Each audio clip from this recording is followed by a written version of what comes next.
tripod just to take the picture. Yeah. What you're doing is a video. We'll record it so we can see you and hear you and everything.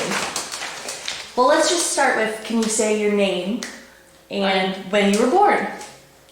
My name is Margaret Fuller, and I was born on March 22nd, 1935, Where were you born? Colorado, California. Okay. Okay, so you're 90 this year. Yes. Yeah. Happy birthday. Oh, thank you. You're welcome. So you were born in California and you grew up in California, and then when did you move to Idaho? 1957. My husband, Wayne, graduated from law school that year at Stanford. Okay. And we had 3 orchards cut down between our house and the foothills kind of behind Stanford and campus that one year, and we could kind of see the print of what was going to happen there. And so Wayne went looking for jobs in the Pacific Northwest, and he ended up finding one in Boise. And so we moved to Boise in June of 1957, and we lived in an apartment right by the depot. Oh, And the nice. trains went right by our house. Cool. Yeah, I bet that was noisy. It was. And our little boy he would get up in his crib and rock back and forth, and we didn't know if it was because he was afraid of the trains or if he was trying to be a train. What do you think? I don't know. He doesn't remember all that. Okay. So was your first son born in Idaho, or was he In born California. in California? Okay. So you moved here with your young son and your husband. Yeah. Okay. Do you remember the first time you ever went to Stanley or to the Sawtooth? Yes, very vividly. My husband was studying for the bar, and he was also working for a firm in Boise that was called Fredericks and Roberts. And he had taken me up over Galena Summit on our honeymoon when we went to Buell to visit his parents. And we, drove up, and he wanted to show me the Sawtooth, so we went over Galena, and it was all smoky from a forest fire, and I could only see wooded hills. And so I had to tell him, well, they were nice. It was a nice view. And then he said, well, I think we should go down to Alturas Lake because you might be able to see more mountains there. So we went down to Alturas Lake, drove to the inlet beach, walked on the beach, couldn't see anything. It was still just wooded hills. And so then I happened to be downtown Boise shopping, and I went into the ID, and there were all these pictures of great huge mountains, so beautiful, on the wall, black and white pictures. Yeah. And I thought, what is that? I asked the clerk, oh, that's the Sawtooth. And I couldn't believe it because all I'd seen was these wooded hills. That's right there. So anyway, I persuaded Wayne that maybe we could take a weekend and go to the Sawtooth, and he said that would be fine, because when he was a Boy Scout growing up in Buell, he had gone up and gone to the Boulders and the Smokies, and actually they camped one year right at the inlet campground at Alturas. Oh, wow. So anyway, I thought, well, we can't go very far because we don't have money for gasoline. So we drove to Idaho City, and then we drove to Loman, and the road was all, of course, not paved, any of it. Yeah. And then to get to Stanley, you had to drive up through Bear Valley, and that's what we did. Oh, wow. And we camped in Bear Valley the first night. Okay. And then we drove on and eventually got to Redfish at noon the next day. And there was plenty of campsites those days. And we went to the Point Campground and camped at a campground, their site there. Yeah. And then Wayne was talking to some of the neighboring campers, and they said, oh, well, if you want to go to Bench Lake, that's a short hike, and you can just go from here. You don't have to go back to the lodge and take the real trail, and you can just walk uphill, and you catch the trail in a little bit. So, of course, we wanted to do that, and I had gotten a little pack frame at the department store in Caldwell, or maybe in Boise, anyway. And we tied Doug onto the pack frame with old belts of Wayne's, and we set off to go to the Bench Lakes. Perfect. And of course, I kept sliding down, and we had to stop and redo the thing several times. They had not invented baby backpacks then. Yeah. And so we did eventually get to Bench Lakes. You bushwhacked up the hill. Yeah, I mean, we went up the hill and then we finally got to the real trail and we walked along it for a while and then turned off and went up. But there wasn't a zigzag trail like there is today. It was just a little kind of path that went up this creek. But we did get there, and then Wayne fished and caught a little fish that he threw back. Nice. And I kept track of Doug and put him between two big logs, and so he couldn't escape, but he wanted to escape. He wanted to explore. Yes, he he tried to go out, and he finally managed to get out of the enclosure and said, "I go away." Anyway, that was my first hike in the Sawtooth. Yeah, wow. So Bench Lakes. Do you remember if you saw were there other people hiking up at Bench Lakes that day? I don't remember seeing anybody, but I could have seen some people and just forgotten it. There is a picture in my memoir book, and I'm sorry I don't have any of my books here. That's okay. All of my stuff that I got from Weiser is in Leslie's third garage. And I'm going to go and spend a day there one of these days and label all the boxes and get my books out. Yeah. So I was going to donate a set to the library here. Oh, yeah. They have a little library in there. Yeah. I'm sure they would love to read your books. Well, okay, so that was your first trip to the Sawtooths, and you actually got to see the big mountains. Yeah. And then, did you fall in love? Did you want to keep going back? Of course. Yeah. Yes. I was trying to think what year it was. It was probably in 1961, I think. We saw an article, possibly it was in the Statesman or maybe it was in the Namaqualand paper, I'm not sure, about that the Forest Service was leasing lots for summer cabins up in the Sawtooth Valley. And they said, the article said, $40 a year. And so we thought, boy, we can afford that, and that would be nice. We should go up there and get a lot. Yeah. And by then we had another child, Leslie, who was about 3 years younger than Doug. And so, anyway, we went up on Labor Day weekend to pick out a lot, and we took Leslie with us, but Doug had just had his tonsils out, so we had to stay with his grandma in Buell while we went up there. And so we went up and we picked a lot and applied for it, and then you have to fill out all this paperwork and stuff. Yeah. Wow. So where was the lot? Oh, it is between Alturas and Pettit Lakes.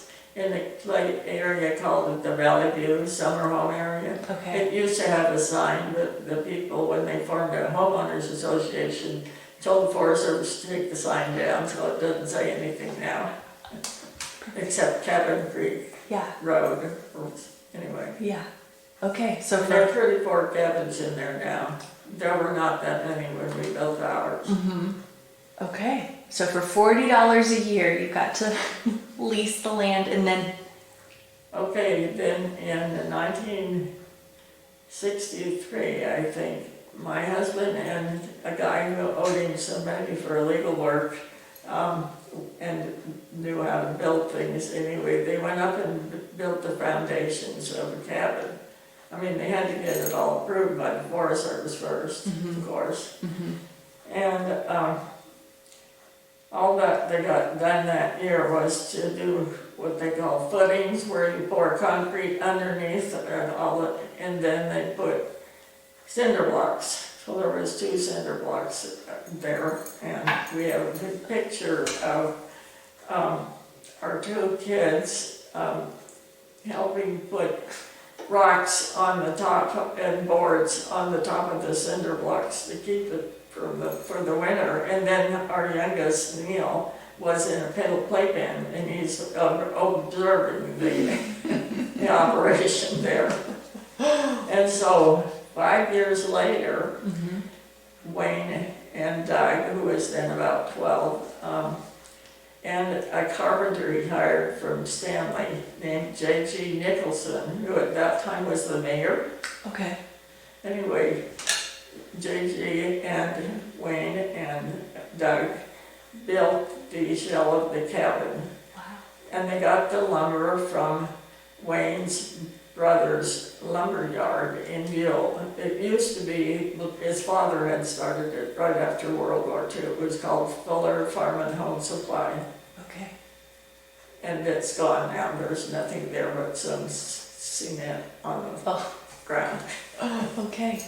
But anyway, so then over many years, we finished the cabin. And finally, in I think 2010, we hired a different carpenter. I think J.G., I don't know what happened to him. Maybe he had passed away by then. But anyway, a different carpenter to do all the work that we had done, like to put the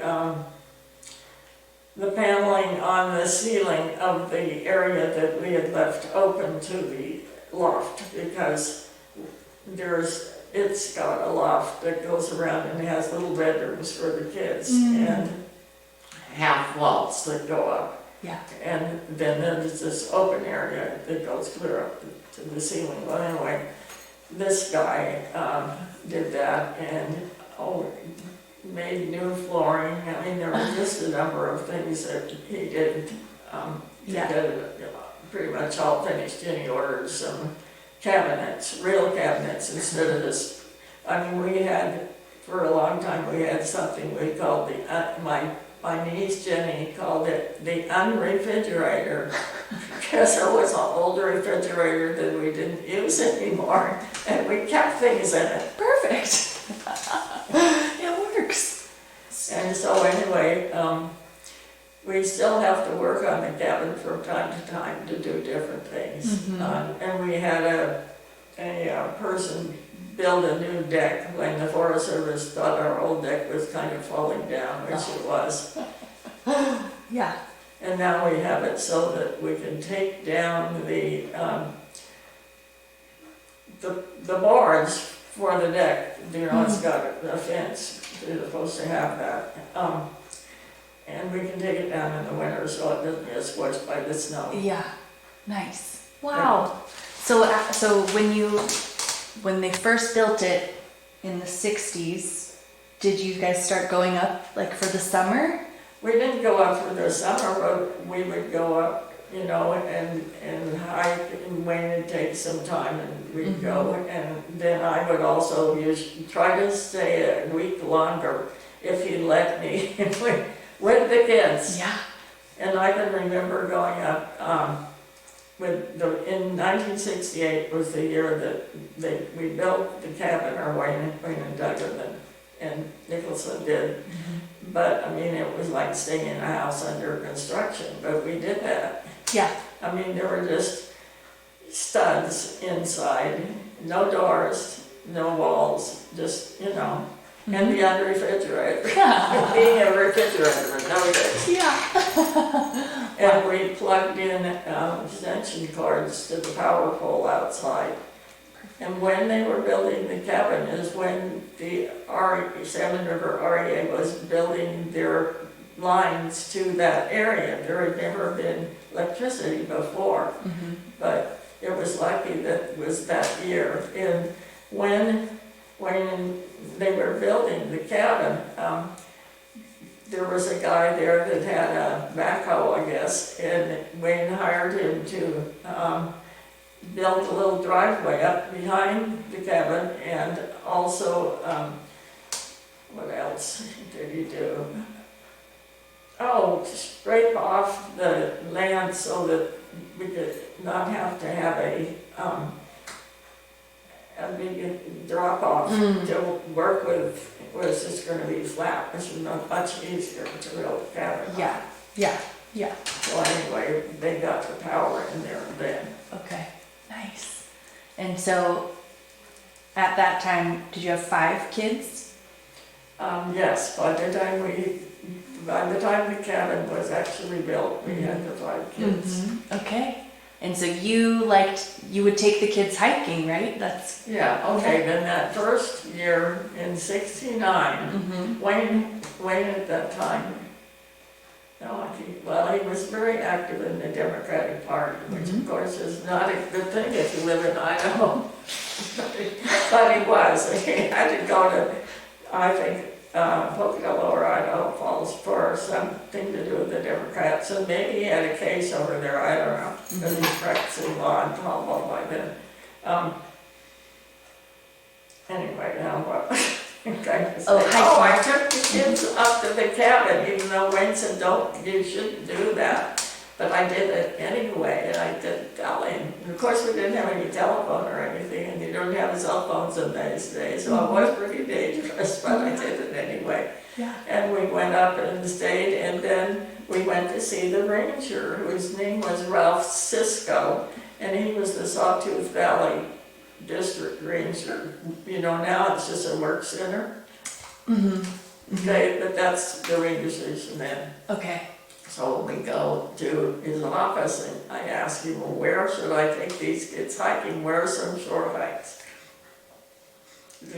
Excuse me. Yeah. Can I? No, take your time. I know, you're doing a lot of talking. Well, you get it going. I'm glad. No, this is what we want.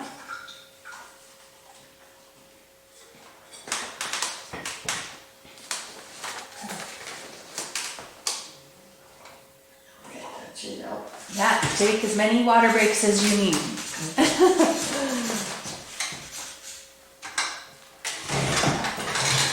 Okay, so Mr. Cisco said, well, you could go to Sawtooth Lake, it's only 4 miles, and it has a good road in there. Or you could go to 4th of July Lake, and it's only 1 mile.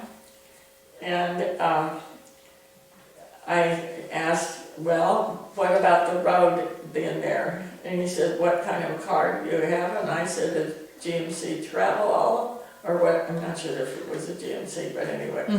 And he said, well, it has a high wheelbase, doesn't it? And I said, yes. And he said, well, you can make it all right. But he really didn't tell me about the road, but I really needed to know. So I started out with the kids in the car and our packed lunches, and the first thing we did in about a mile or 2 was to see this great big puddle. It was probably as long as this room. And I thought, can we even drive through it? So I sent Doug out, and he took a stick and measured how deep it was, and he brought it back. And he said, well, Mom, it's only 6 deep. I think 6 inches. I think we can get through it. So I drove through it. But then the road got worse and worse, of course. I mean, it was all covered with great big rocks. Yeah. But I just kept going. And we finally got to this meadow where the next thing the road did was go through a little creek.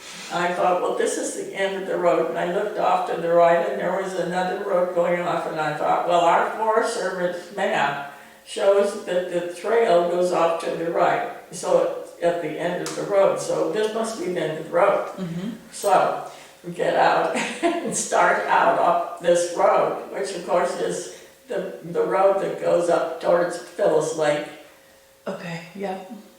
And so we walked, and presently, of course, this was the middle of June or late June, and so there was snow.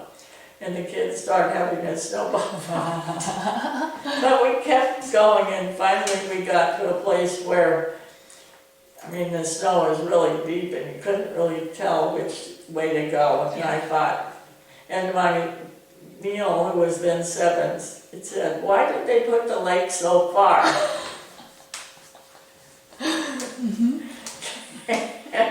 And so I stopped and we had lunch. And I said, we have to turn around because we really don't know if this is the right way. Yeah. And it's too snowy.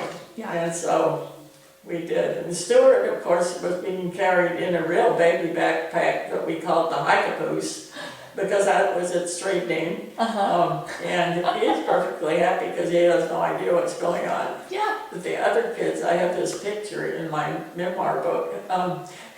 They're all looking very cross, except for Stuart looks happy. Yeah, this is great. Okay. So that was probably the second hike that went on in the Sawtooth. Yeah. And it didn't work out very well. Yeah, yeah. Your kids were along for the journey, and yeah. Was it still, when you would do that, like when you drove by yourself, Yeah. did you still have to go through Bear Valley to get? Oh, no, you didn't have Okay. to then. They had put, when Leslie was just slightly older than when we got the cabin lot, they started making the road going through from Lowen. It took them quite a while. And I can remember one time we actually drove, this is, Wayne used to be very active with the Boy Scouts, and he had an explorer post, and he had taken the boys up to somewhere around up on Morris Creek Summit. And so I went up there and met him, and the boys' parents came and got them. There was only about 3 or 4 of them anyway. And then we decided to go on to Stanley by the new road. So we drove through it, and it was just mud and potholes all the way. But we did get through to Stanley, but obviously we didn't go back the same way No. because it was so bad. Yeah, yeah. And then, gosh, I wonder when they paved that. Well, they paved it in pieces. Okay. I mean, it took a long time. I mean, we were going up to the cabin a lot, and it was still mostly gravel. Okay. For one thing, they didn't pave, the road wasn't paved from Idaho City to Loman for a long time. Okay. And then they started paving parts of the new road, and it, you know, at 6-mile stretches they pave it. Yeah. And I can't remember when it was actually finished. Yeah. But of course they didn't keep it open in all winter, so when the springtime came and they plowed the last bit, you would drive through on Memorial Day and see 20-foot walls of snow that were still not melted. Wow. Yeah. So that went on for quite a while. Yeah. But I'm sorry that I don't know the year that it was completed, Yeah. That's the paving. What do you remember about Stanley, the town, when you first started going there? Would you go get like groceries or go to any of the... Well, we usually try to get our groceries, but see, we stayed in Boise for about 2 years, and then Wayne got a job in Caldwell, because in the 1958 election, the only Republican that got elected statewide was Smiley as a governor. But the rest of the people, it was all the Democrats. And of course, we thought this was lovely because my husband was such a Democrat. But it, of course, was a fluke. Not going to happen ever again. Yeah. But Wayne got a job. See, the prosecutor in Canyon County was a Democrat who had been elected. So Wayne had got a job with him. And then the two of them set up a law practice at the same time they were being prosecutor, because there wasn't that much work in those days. You know? Yeah. It's not like it is now where they have to have a whole staff in many cases. Yeah. So you were in town and get your groceries and everything in Caldwell, and then Yeah, you go and then go take it up with us Yeah. with a cooler, Yeah. you know, Yeah. Smart. a rusted old Coleman cooler. Perfect.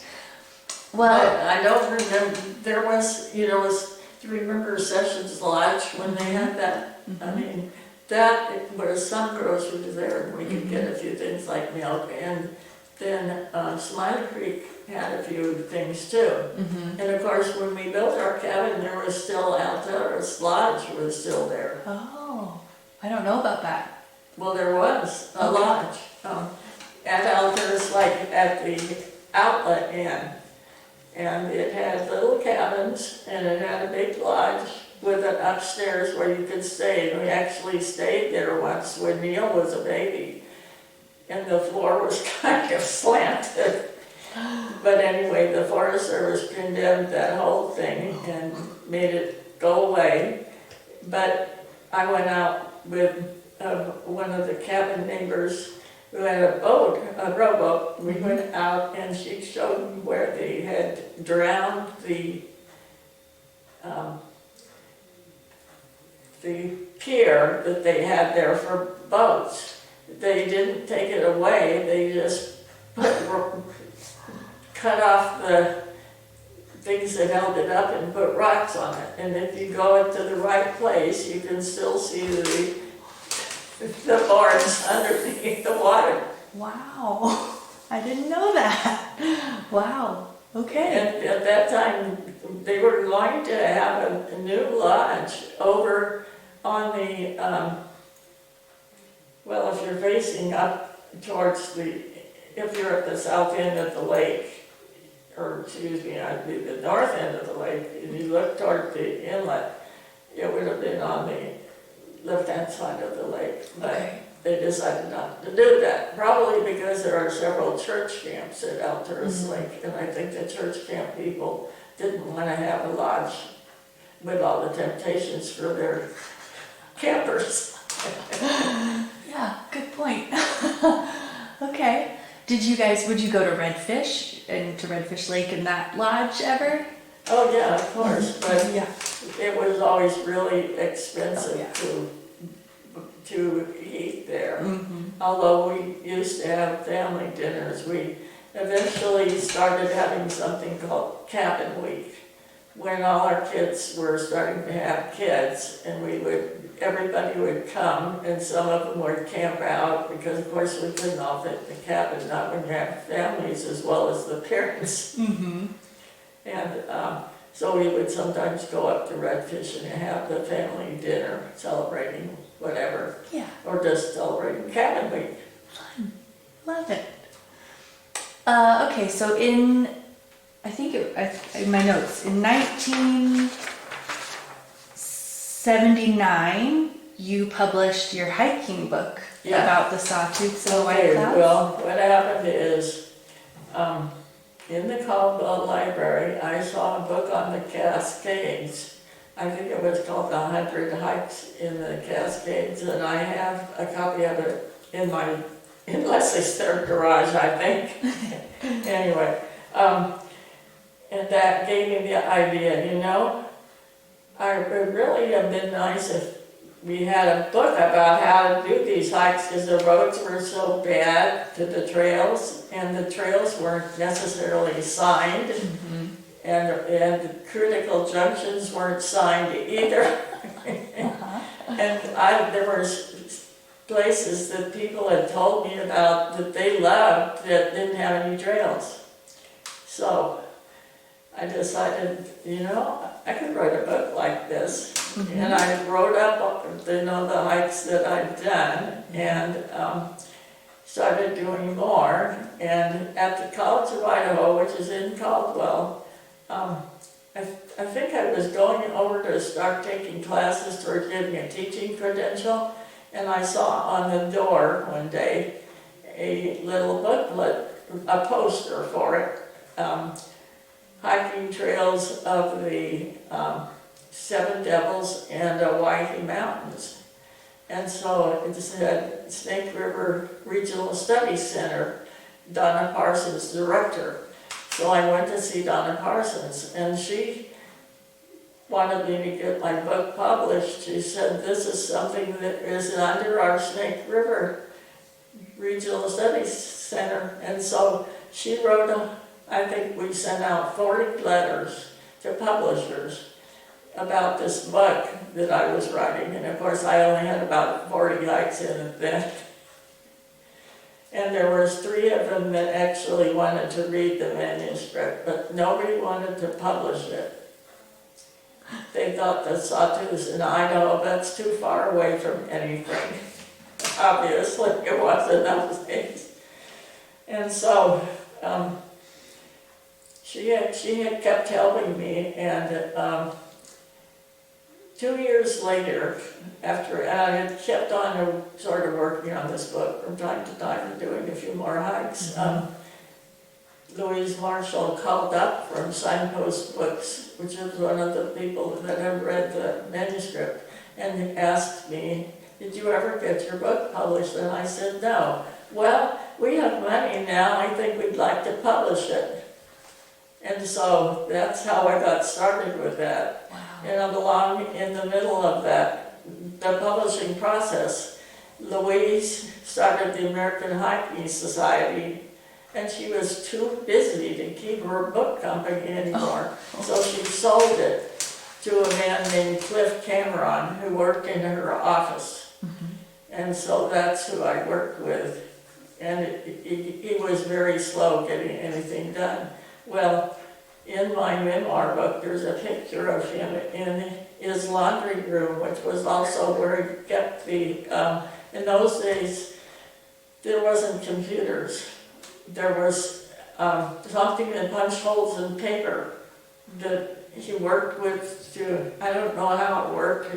Yeah. Really, but anyway, it was in his laundry room, and there's a big block with a big box of Tide there too.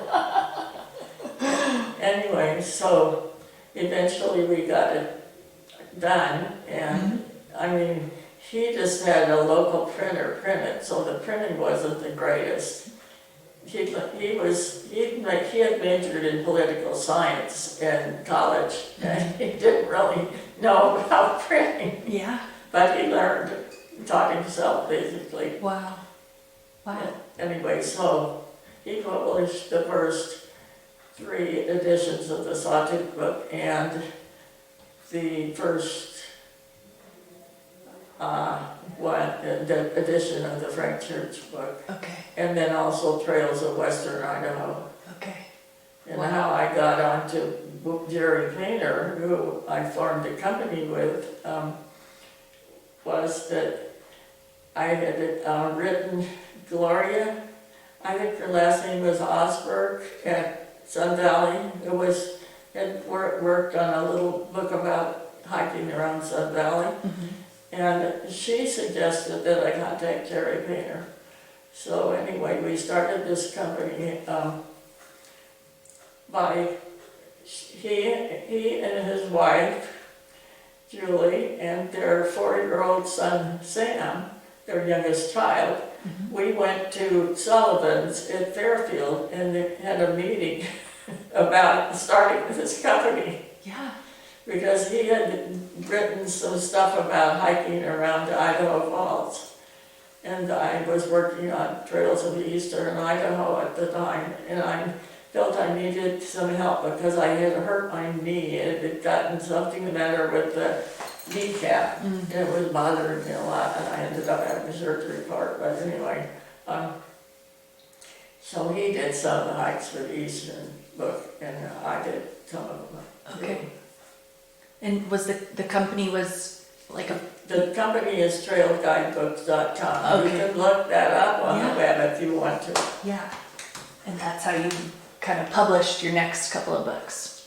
Yeah, we published the Trails of the Eastern Idaho, and then he and his friend Matt published Eastern Idaho Sweet Spots, which had other things besides just hiking. It had cross-country skiing and, what's the other thing in there? Anyway, it was a bunch of different, climbing the Idaho's 12, or however many there are, of the 12,000 foot peaks. Because I'd only climbed the one, Laura. Yeah. Wow.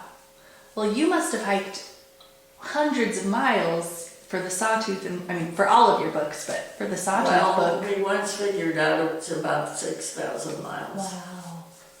Do you remember the trails like getting busier as you were writing the book and stuff, or what were the trails were improved? Mm-hmm. Well, the road up to 4th of July was definitely improved. Mm-hmm. I was trying to remember, sometime in the 90s is when they redid the road and made it into a normal Forest Service road instead of a horrible thing full of rocks. Uh-huh. But there's still horrible things with rocks, like if you want to drive to Yellow Belly Lake and start your hike there up to Alice Lake or Toxa Lake, it's still a bunch of rocks. Yeah, it's still pretty rocky. Yeah. What was the feedback like when you published the Sawtooth book? Were people excited or? Well, it was controversial. There was a guy in Boise who had a mountaineering type store, and his name was Lou Florence. And he had a brother named Frank, I believe, that worked with it. And so when he heard about my book, he wanted me to give a slideshow there. And I did that, but Wayne had given me a new projector, which was a Bell and Howell one with little slide cubes. Well, they don't work very well, and it kept getting stuck during the show. And of course, there were so many people in the basement room that they had to, some of them sit under their feet under the screen. And some other ones sat on the stairs because they couldn't get everybody in there. Wow. And then after the show, when I'm putting everything away, Lou says, well, you need to come and have a slideshow lesson. I said, oh, really? and he said, the first thing in the lesson is you need to get a new projector. And I said, well, I just got this for Christmas. And he said, well, it doesn't work very well. So obviously I did get a new projector. Mm-hmm. And so I went over, and I think I brought Stuart, my youngest then, who was always more interested in hiking stuff than the other kids were. And he said, well, the first thing I could just is, of course, I told you, is get a new projector. And then he said, well, you have to write letters to service clubs like Gowanus and Lions and people in different towns around the valley here, and then go and give slideshows at their luncheons. They always have to have a program, and if you can figure out how to have about a 20-minute slideshow for them, they will then buy books, and it's a good way to publicize your books. Mm-hmm. So I did that. Yeah. And people were excited to hear about going hiking in the Sawtooth. But the other thing is, other people were not excited. They said, you're giving away all the favorite places of the people that really love this area. You're not supposed to be doing that. But I was. I mean, I was telling you how to get to Goat Lake. Yeah, hi. We can take a break if we need. Yeah. Okay. Now, you asked about Stanley in the old days, but there were many fewer things. I mean, they started the library in that little thing that is by the gas station. It once had a Harris collection car in there. And I don't know if it was a Stanley, it was probably a Stanley steamer that was in there. Wow. And then the library started in there, and then in a little building on the street that goes north and south, a little building to the left. And then, of course, Julie River, Roy raised lots of money to build a new library. Mm-hmm. Yeah. Yeah, so there's the library. Were there any, Well, there was the place where there's now it's not an harvest store, it's some kind of fly fishing thing that used to be a store. And they were there always. Mm-hmm. And I sold books there. Oh, and Kathy Cole, the Coles were running the hotel, and she had a big little room of books she was selling. And so I would sell her books, and she paid me in cash. Perfect. Do you remember when it got designated the Sawtooth National Recreation Area? Yes, it was in 1972. Mm-hmm. Do you remember did that change things up there that you remember, or was it just? I don't know. I think the cabins had to have more stuff that they had to do. They had more restrictions about them. And if you made any changes to your cabin, you had to get approval. But I think you always had to get approval. It just got to be more stringent. Mm-hmm. Yeah. What about when the Sawtooth Wilderness was a designated wilderness? Well, it was a primitive area before that. It was a Sawtooth primitive area, and then there was the Idaho primitive area that's now the Frankfurt Wilderness. Mm-hmm. And I don't really think that when it was a primitive area that you could take chainsaws in there anyway. I think that you were restricted on that sort of thing. Yeah. So I don't think it changed it a whole lot. Yeah. But I think the publicity, Cecil Anders got to be Secretary of the Interior, and that was so lucky that because he wrote the foreword for my Sawtooth book. At the time he was Secretary of the Interior, my book came out at the time when backpacking was it was the new thing to do.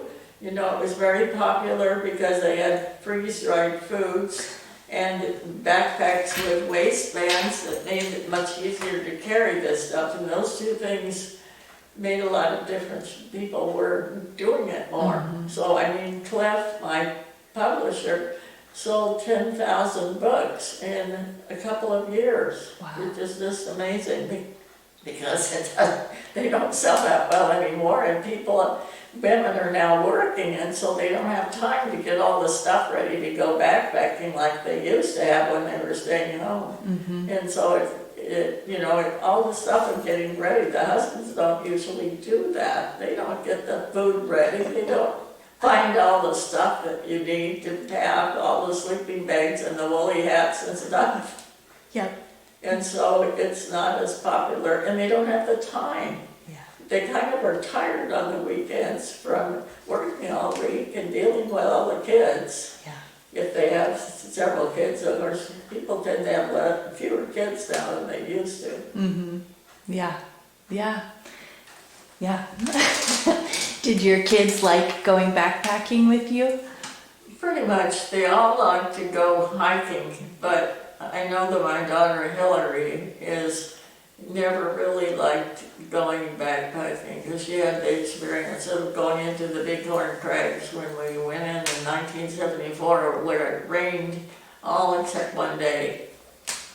And we only had one real backpacking tent that I had sewed from a porcelain kit. But the kids just had tube tents. And so the water kind of ran in one end and out the other. And Hillary remembers that is not a good thing. So she'll do long hikes, but not go backpacking. Yeah. And she and her husband still do that kind of thing. Nice. But of course their daughters have all grown up now. Yeah. Yeah. Do they all still live in Idaho? Or? No, only the one, Leslie. Mm-hmm. and her husband Brett, and their daughter Natalia, and Leslie's son by her first marriage, Ryan. He's now in his 30s, and he's working for his mom as a paralegal. Nice. But he should go to law school, and I think he will. I don't know if he's going to. Yeah. Anyway, Yeah. what else? Oh, where they live. Doug lives in Salt Lake, and he's single, and when he graduated from college, he first ran ski racing programs for ski areas. He was at Hogadon outside of Casper, Wyoming for about 7 years. And then he went to Lake Eldora, which is out of Boulder. And then he got tired of the parents and went back and got an MBA. And after that, he worked for several different companies as a warehouse manager, most recently for Sephora, which is a cosmetics firm. Yeah. And he then retired. And then Leslie, the attorney, and I told you that. And then Neil lives in Fort Collins, Colorado, because his son Chris lives there. And Neil retired from being a CFO of an insurance company called AmeriSafe that was in DeRidder, Louisiana. Oh. And he was there for 7 or 8 years. And now he lives in Fort Collins, and his son Chris is a stonemason. Wow.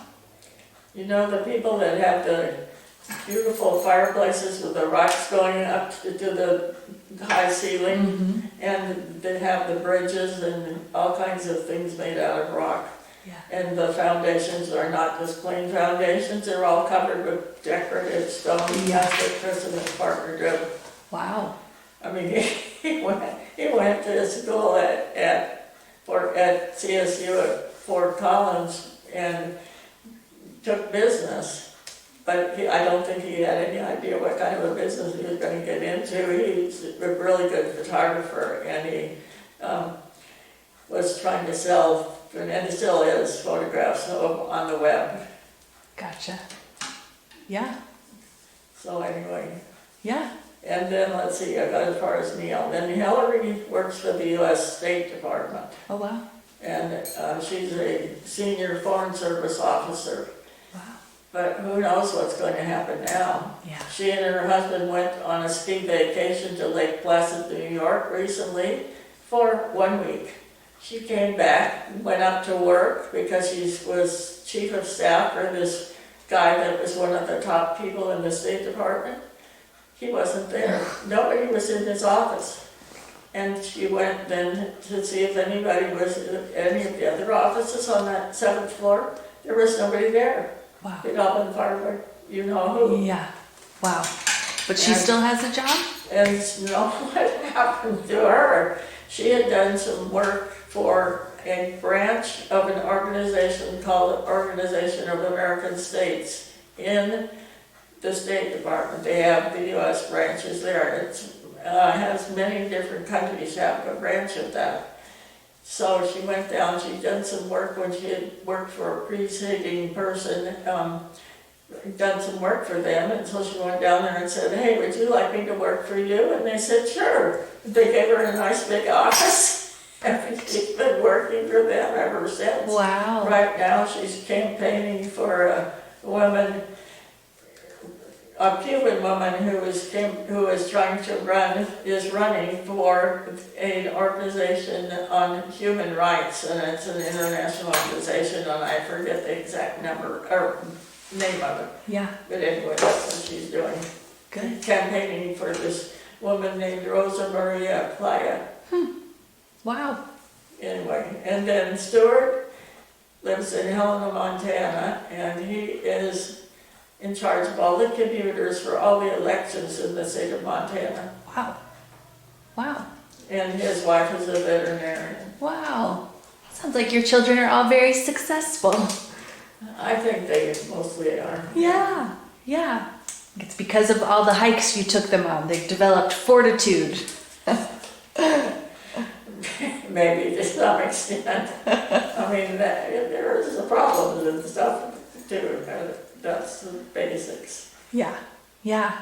Does everyone try to come back to Stanley? Do you still have your cabin week sometimes? We haven't really been having cabin week since the grandkids all grew up. I mean, there's only Natalia and Fiona are the youngest, and they're in high school. Fiona is a junior in high school, and Natalia is just graduating from Eagle High in whatever there next month. Yeah.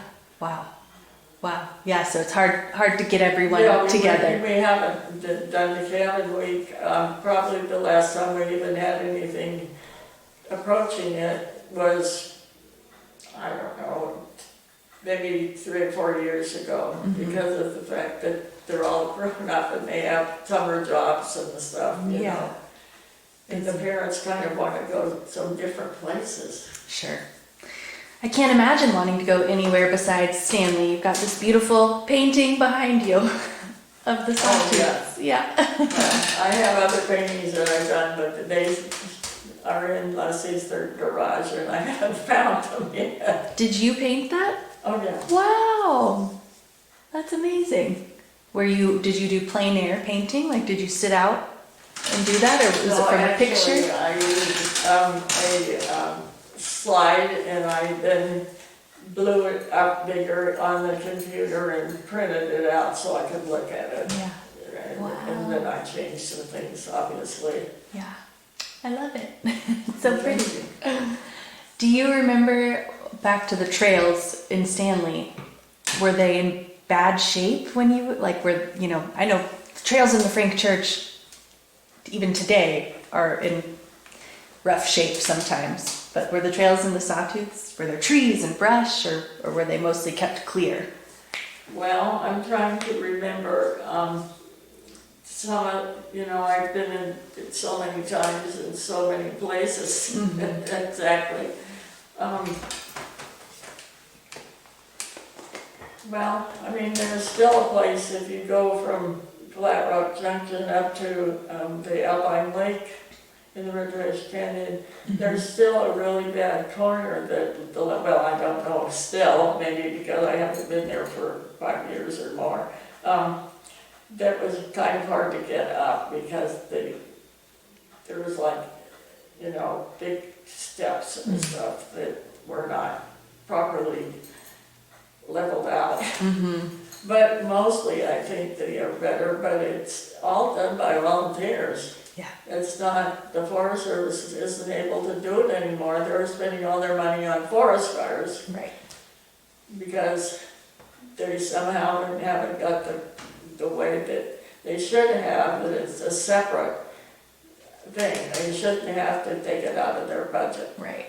Yeah. So back in like the 70s and the 80s, do you remember, were there more trail crews like Forest Service? Well, I knew a guy named Dave Markham who had the llamas, and he went out sometimes with the Forest Service and cleared trails. But eventually it got so that they didn't want the llamas in the Sawtooth wilderness. And so he actually packed up and left and went to Oregon, where there are more llamas are more welcome, allowed, I guess. Yeah. I mean, the llamas didn't bother anything, even the horses, if they met them. I mean, it was just an idea in the Forest Service people's heads. Yeah, they didn't like it. Do you have a favorite hike in the Sawtooths? People are always asking me that. It's hard. But I think there are 2 of them that are very hard to do for me anymore. I could probably do them, but when you go up to Saddleback Lake, lakes under the elephant's perch, that's really beautiful. And then the other one is Goat Lake, the Goat Lake that's in the Sawtooths, and that is, going up a slippery thing. Yeah. And they're very beautiful, both of them. Yeah. But I also like the Barren Lakes. They're very beautiful. Yeah. It's beauty everywhere you turn. And there are places that I haven't ever gotten to. I tried 4 times to go to Braxton Lake, but I never got there. Oh, I went up by myself once, camped at the Alpine Lake, and then went on it, trying to go over, or go down, well, over a little divide and down to it, but I only got partway down before I ran out of time, and I didn't want to be out camping gear in the nighttime or try to walk in the dark. No. So I didn't make it that time. And then Leslie and Brad and Natalia, when she was about 7 or 8 years old, we tried going up Fisher Creek, and we camped at the end of the trail, which is like 3 miles up. And then we went up the next day. But we started at 8:30 in the morning, but by 2:30 in the afternoon, we had not gotten to any of the lakes. And so we had to turn around, and it was dark by the time we got back. And the only reason we could find our tents was that my tent had a little kind of reflective thing on it, because otherwise we might not have found where we were camped. wow. Wow. Yeah. And then I tried going up there by myself once, and I got into quicksand that time. Wow. And my feet got stuck in the ground, and I was finally able to pull my boots out. So I decided I was not going any further. Wow. I guess there's quicksand. I didn't know there was quicksand up there. Well, there is some quicksand where a little creek comes down and crosses the route that you would take. There's not really a path, but there's kind of a path. But anyway. Yeah. Oh, wow. Do you remember any wildlife encounters or anything around your cabin? Oh, well, there were always little, I think, golden mantle ground squirrels that lived right by the cabin. And I have a painting I did of one of them, and it's so cute. I don't have it here, obviously, but somewhere in Leslie's garage, it's probably still there. Yeah. Yeah. Squirrels and... And then up in the Frank, when Doug and Stuart and I hiked from Big Creek, down Big Creek, and up the middle of Fork to Dagger Falls, we were eating lunch at by the Taylor Ranch, and the badger came out and growled at us. So we had to move our lunch. You're too close. We were too close to its den, apparently. Wow. Cool. A badger. And I came face to face once with a mountain goat. Ooh. We were hiking through, Stuart and I, from Cold Meadows to the Stoddard Bridge, and along there someplace, the mountain goat just turned up. He's right there, and of course he's just gone. By the time I say, "Hey, Stuart, there's a mountain goat," Stuart only saw its tail. Well, I'm glad you got to see it. Wow. Wow. Well. But as far as seeing mountain lions or anything, I don't know. I might have seen a mountain lion once. It was the time that I went and got into the quicksand, and I was coming back, and there was something that flashed across in front of me, but it went so fast I really couldn't tell what it was. Yeah. On it went. Yeah. Well, that's probably good. Did you go to any of the hot springs around Stanley? Yeah. Did you go? Yeah. There's one near the Fir Creek campground it's on the way to the Big Hole, if you know where that is. I've been there, and that was really nice. Yeah. Where else have we gone that is like a backcountry thing? Well, if you hike in the Frank, you go in from the trailhead at the Loon Creek area, and you can walk down about 6 miles, and there are hot springs, and I've been there with Stuart years ago. And Stuart and I went part way to what's called Shower Bath Hot Springs, which is the upper part of Lynn Creek, where you go in from the Sleeping Deer Road. Okay. But we never did get to them hot springs because the water was too deep. Oh, And so in the river, so we couldn't get all the way there. But Doug, when he was the lookout at Sleeping Deer, went there. wow. So he was the lookout.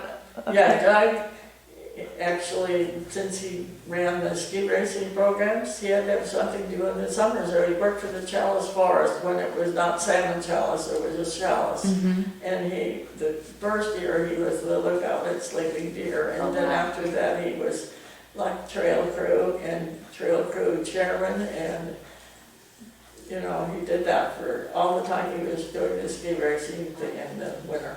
Nice. And then I said he went back to school and got an MBA. Not that it did him any good, because you don't need an MBA to be a warehouse supervisor or whatever running warehouses.